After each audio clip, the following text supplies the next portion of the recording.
Sonic Dream Team is the most fun I've had with a 3D Sonic game in years. Sure, it is limited in some aspects by it being a mobile game, like it's a bit short and the levels don't have that much detail to them, but I still seriously enjoyed my time with it. And I've been thinking a lot about what future 3D Sonic games can learn from it, starting with the multiple playable characters. Just the simple fact that this game has other playable characters other than Sonic is a big deal. I mean, seriously, when was the last time we actually played as Rouge the Bat or Cream the Rabbit? I don't even remember. But having multiple characters alone just isn't enough. They have to be unique in their own special ways, and I think what Sonic Dream Team pulled off here is an exceptional proof of concept. Every character has abilities we've seen before, of course. Tails and Cream fly, Knuckles and Rouge climb and glide, but I like how Sonic Dream Team pulls this off, and that you can swap between these characters at any time through every level. Granted, there are some missions in those levels that require you to play as certain characters, but any other time, you can swap to a different character that can only access that part. Like if you see a climbable wall, you can switch to Knuckles or Rouge to climb up it, thus leading you to a different part of the level that may include some collectibles like those red star rings or blue rings. I would love to see something like this implemented in a future 3D Sonic game if that game is going to have multiple playable characters. I'm not saying having more than one character is a requirement, but it would be greatly appreciated since the Sonic series has a robust lineup of diverse characters that lately just haven't been utilized all that much, and Sonic Dream Team helps realize what that would look like in a modern 3D game.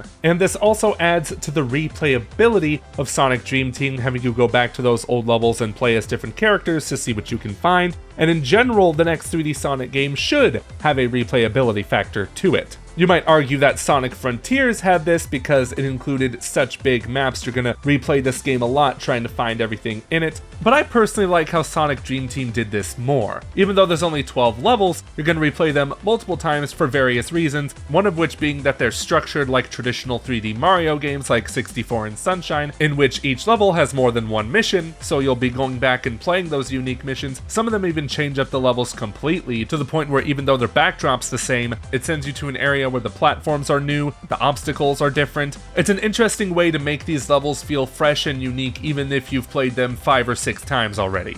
And since there are only 12 of these levels, I would love to see this idea expanded upon in a fully fledged game release, maybe with 2 or even 3 times the amount of stages. What also makes the levels replayable, of course, are the collectibles hidden within them, because you're more than likely not going to get all of them in the first run, although there aren't as many collectibles as I would like since there's only the red star rings and the blue rings, so maybe a 3D Sonic game released on consoles could include more of them.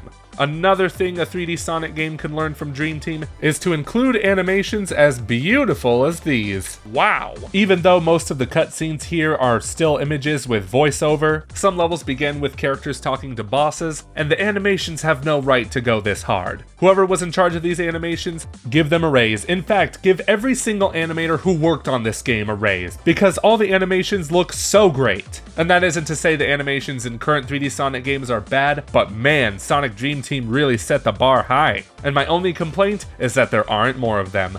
Next, I want to talk about the levels because Sonic Dream Team I feel has a perfect balance of linearity and openness to them. They're not as straightforward as the Boost Formula levels, which basically had you stuck on a forward-facing path almost the whole time, and they're not as open as Sonic Frontiers, which to me were just giant hodgepodges of islands that had Sonic springs and grind rails throughout. I just felt like those levels lacked focus, but I love what they did here in Sonic Dream Team, and that there are still those forward-facing sections where you're zooming through areas, but there are breaks in between where you can explore a bit, find those collectibles I was talking about earlier, and more often than not in the initial runs of levels, you have to search these areas to find 3 keys in order to progress, and they're fairly easy to find. It just gives you an excuse to see what more these levels have to offer. They're not perfect, but I feel they're a great benchmark for the kind of levels that 3D Sonic is capable of in this modern age, without going fully open world, without going fully forward constantly. And it brings me back to those adventure days, because that's more or less what those levels were about. Lots of speedy moments, but with a bit of exploration sprinkled in there.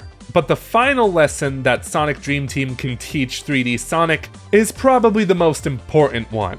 I noticed while I was playing this game that it didn't really do anything extraordinary. It's a fairly basic by-the-numbers 3D platformer featuring Sonic characters.